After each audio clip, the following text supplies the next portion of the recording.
సర్వాధికారి అయిన మా ప్రియ పరలోకపు తండ్రి, మీ ప్రశస్తమైన నామమును బట్టి మిమ్మల్ని స్తుతిస్తున్నాను.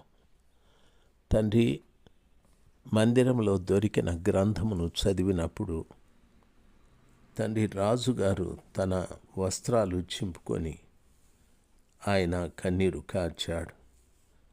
ఆ రీతిగా ప్రభా, యోషియా రాజులాగా ఈ రోజున వాక్యం వినేటటువంటి బిడ్డలందరూ కూడా వారి హృదయములను చింపుకొని నీ పాదాల చెంత నేను పాపినని పశ్చాత్తాపపడే ఆ శ్రేష్టమైన అనుభవాన్ని బిడ్డలకు దయచేయండి. తండ్రి, మీరు కృప చూపెట్టండి. బోధించే బోధకులు కూడా వేదికల మీద నిలబడి ఏదో గొప్ప గొప్ప విషయాలు మాట్లాడేవారుగా కాకుండా ప్రజల హృదయాలు దేవుని ఎదుట పశ్చాత్తాపంతో నింపబడే ఆ శ్రేష్టమైన గ్రంథపు మాటలు మాట్లాడుటకు సహాయం చేయండి. గ్రంథంలో లేనివి మాట్లాడకుండా ప్రతి దైవ సేవకుని కూడా మీరు కట్టుదిట్టం చేయమని ప్రార్థిస్తున్నాను. తండ్రి, ఈ విషయంలో మీరే కనికరాన్ని చూపెట్టి కార్యము చేయమని యేసు ప్రభుల వారి నామంలో ప్రార్థిస్తున్నాను తండ్రి, ఆమెన్. సెప్టెంబర్ మాసం 4వ తారీఖు 2024 బుధవారం. 2వ రాజుల గ్రంథము 22వ అధ్యాయము. ప్రియులారా, షాఫానుకు దొరికిన గ్రంథాన్ని గూర్చి మందిరంలో తరువాత హిల్కియా రాజు ఎదుట చదివిన సంఘటన మీతో మాట్లాడుతూ ఉన్నాను. దేవుని బిడ్డలు మందిరంలోకి వెళ్ళినప్పుడు దేవుని బిడ్డలు చేయవలసిన కార్యాల గురించి మాట్లాడుతూ ఉన్నాను. పరిశుద్ధ గ్రంథమైన బైబిల్లో ఈ రీతిగా చెప్పబడి ఉంది. ప్రియులారా, వాక్యంలో చెప్పబడిన మాట ఒకసారి నిర్గమాకాండము 40వ అధ్యాయము 21వ వచనములో మందిరంలోనికి మందసమును తెచ్చి కప్పు తెరను వేసి సాక్ష్యపు మందసమును కప్పెను అని వాక్యము సెలవిస్తుంది. ఇక్కడ నా ఆలోచన మందిరంలోనికి మందసమును తెచ్చి అనేది. మందిరంలోనికి మందసము అంటే మందసము తుమ్మకర్రతో చేయబడి బంగారు రేకుతో పొదిగించబడి ఉంటుంది. దాని మీద కరుణాపీఠం ఉంటుంది. కరుణాపీఠం మీద 2 కెరూబులు ఒక్కదానికొక్కటి ఎదురుగా ఆ కరుణాపీఠమునకు అమర్చబడి ఉంటుంది. ఆ కెరూబులు తమ రెక్కలు చాపి మందసాన్ని కప్పిపెట్టి ఉంటాయి. మందసం లోపట నిబంధనల పలక, బంగారు మన్నా పాత్ర, చిగురించు అహరోను కర్ర, ఈ 3 కూడా ఉంటాయి. ఈ మందసాన్ని మందిరంలోనికి తెచ్చి అని వాక్యం సెలవిస్తుంది. అక్షరార్థంగా అవి కొన్ని పదార్థములే. అయితే ఆత్మీయంగా ఆ మందసపు పెట్టెలో ఉన్నటువంటి ఆ శ్రేష్టమైన ఉపకరణాలలో మొదటిది నిబంధనల పలక, అనగా తండ్రి అయిన దేవునికి సాదృశ్యం. ఆ స్థలములో రాయి ఉంది, రాతి పలకలు ఉన్నాయి.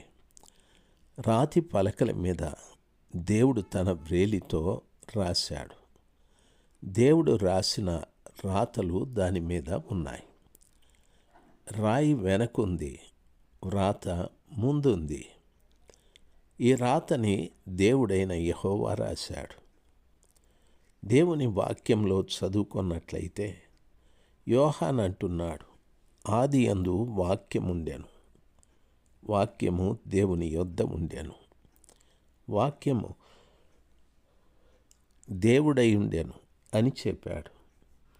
మోషేకి దేవుడిచ్చిన రాతి పలకలు మీద దేవుని వేలితో రాసిన ఆ అక్షరములు ధర్మశాస్త్రము ముందు ప్రజలకు దేవుడుగా పనిచేశాది. అక్షరము ముందు మన పితరులైన ఇశ్రాయేలీయులు ఐగుప్తు నుండి బయలుదేరి వెళ్ళేటప్పుడు అక్షరము ముందుంది. ఆ అక్షరమే దేవుడుగా వారి మధ్యన పనిచేశాది. అక్షరం వాళ్ళని నడిపించాది. ఆ అక్షరానికి వ్యతిరేకంగా ప్రవర్తించినటువంటి వారు అరణ్యంలో ఆకులు రాలిపోయినట్టు రాలిపోయారు. మొదట దేవుడు అక్షరంగా పనిచేశాడు. ఆ తరువాత అక్షరం వెనకలున్న రాయి దేవుడుగా వచ్చేది. ఆ రాయి ఎవరు అంటే యేసు ప్రభుల వారు చెప్పారు. ఇల్లు కట్టుటకు నిషేధించబడిన రాయి, మూలకు తలరాయి ఆయనని ప్రభుల వారి రీతిగా చెప్పాడు. నేను బండని, ఆ బండ మీద పడినవాడు తునకలైతాడు. ఆ బండ ఎవరి మీద పడుతుందో వారు నలిచేయబడతారని చెప్పారు. యేసు ప్రభుల వారు ఇల్లు కట్టుటకు, సంఘమును కట్టడానికి, దేవుని కుటుంబాన్ని కట్టడానికి ఆయన మూలరాయిగా ప్రారంభించబడ్డాడు. మొదట అక్షరం తండ్రి అయిన దేవుడు. రెండవది పరలోకం ఈ భూమి మీద నిర్మాణం చేయుటకు మూలరాయిగా రాయి పనిచేశాది యేసు ప్రభుల వారు. ఆయనే సంఘమునకు మూలాధారం. ఈ రోజున చాలామంది సంఘాన్ని గురించి, మందిరాన్ని గురించి మాట్లాడేటప్పుడు నేను ఈ మందిరాన్ని కట్టాను అని అంటూ ఉంటాం. పొరపాటది. మేమింకా చాలా మందిరాలు కట్టాము అంటాం. పొరపాటది. ప్రభువు దానికి మూలరాయిగా ఉండాలి. అందులో ప్రభు ఉండాలి. యేసు ప్రభుల వారు ఉండాలి. రాయి ఉండాలి. ప్రియులారా, గమనించాలి. ఆ రాయి మీద ఎవడైనా పడితే తొనకలవుతాడు. రాయి ఎవరి మీదైనా పడితే నలిచేయబడతాడు. సంఘంలో క్రీస్తు ప్రభుల వారు ఉంటే సంఘంలోనికి ఏది ఆయనకు వ్యతిరేకమైనది రాదు. వచ్చిన తొనకలైపోతుంది, వచ్చిన నలిచేయబడతాది. ఈ రోజున సంఘంలో క్రీస్తు అనే బండ లేడు కాబట్టి, రాయి లేడు కాబట్టి మనం విచ్చలవిడిగా ఏదేదో చేస్తూ ఉన్నాం. నీవు చేసేది నీకు ఆనందంగా ఉంటుంది, సంతోషంగా ఉంటుంది. నిన్ను పొగిడేవారు కూడా చాలామంది ఉంటారు. అంటే వారంతా నీ అభిమానులు, దేవుని ప్రేమించేవారు కాదు. వారు దేవునికి దూరమైన ప్రజలు. సర్వశక్తిమంతుడైన దేవుని ప్రేమించే బిడ్డలు ఎవరు కూడా మనుష్యుల్ని, గొప్ప మనుషులకు అభిమానులుగా మారరు. ఈ రోజున క్రైస్తవ్యంలో అభిమానం ఎక్కువ ఉంది, కానీ ఆత్మీయత చాలా తక్కువ ఉంది. ప్రతి వాడు కూడా రాజశేఖర్ అంటాడు, లేక వేదనాయకం గారు అంటారు, లేక జర్మియా గారు అంటారు. ఇదంతా కూడా ఆత్మీయత కాదు, అభిమానము మనుషుని మీదకు వస్తే అక్కడ ఆత్మీయత మనుషుల్లో ఉండదు. కాబట్టి నేనైనా, మా జర్మియా గారైనా, మా వేదనాయకం గారైనా ప్రజల ఎదుట నిలబడి మాట్లాడేటప్పుడు బండనే చూపెట్టాలి, యేసయ్యనే చూపెట్టాలి. మేము యేసునే ప్రకటించాలి. మా ఆధారం ఆయనే. పరలోక రాజ్య నిర్మాణము భూమి మీద జరిగేటప్పుడు నేను మందిరం కట్టాను అనేది కాదు, నేను పరలోక రాజ్యాన్ని భూమి మీద నిర్మాణం చేస్తున్నాను. అది క్రీస్తు ద్వారా. ఆయన మూల కారణం. ఆ రీతిగా మేము ప్రకటించాలి. అక్కడ ఆ మందిరంలో నిలబడి మాట్లాడేటప్పుడు మాకు కాదు ఘనత కావాల్సింది, మాకు కాదు యెహోవా, మాకు కాదు. సమస్త ఘనత మహిమలు మీకే. మహోన్నతుడైన దేవునికి ఆ ఘనత మహిమలు ఆరోపించబడాలి. ఆ రీతిగా సంఘంలోకి జనం విస్తారంగా వస్తున్నారని సంబరపడకూడదు. సంఘంలోకి వచ్చే బిడ్డల్లో అభిమానులెందరూ, నా అభిమానులెందరూ, దేవుని ప్రేమించే వారి అందరూ అనేది కూడా ఉంది. అందుకే ప్రభువు చెప్పాడు, గురుగులు ఉన్నాయి, గోధుమలు కూడా ఉన్నాయి, వాటిని కలిసి పెరగనివ్వండి. గురుగని తెలిసి దాన్ని పెరిగితే దానితో పాటు గోధుమ కూడా పెరిగివేయబడుతుంది. పంటకొచ్చేటంత వరకు ఓపిక పట్టాలి. చాలా సంఘాలలో, మా సంఘంలో కూడా నా అభిమానులు ఉన్నారు.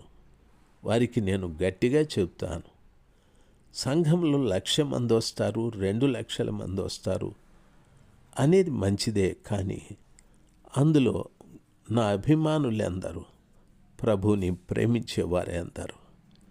అది గమనించాలి. ప్రభువుని ప్రేమించాలంటే నేను ప్రజల్ని ప్రభు వైపు తిప్పాలి.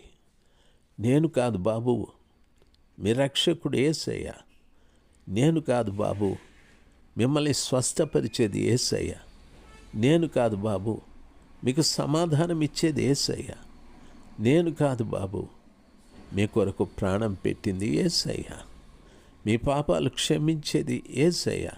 ప్రతి దానికి ఆ సంఘంలో ఉన్న ప్రతి వ్యక్తిని యేసయ్య వైపు నేను తిప్పాలి. నా వైపు ఎవరు చూడకూడదు, నా వైపు ఎవరు చేతులు చాపకూడదు, ప్రభు వైపు తిరగాలి. అప్పుడే ప్రభువు ఆ సంఘంలో పనిచేయడం ప్రారంభిస్తాడు. అప్పుడే ఆ సంఘంలో అభిమానం చచ్చిపోతుంది, దేవుని ప్రేమించడం ప్రారంభమవుతుంది. అప్పుడు సంఘంలో గోధుమలు ఉంటాయి, గురుగులు ఉండవు.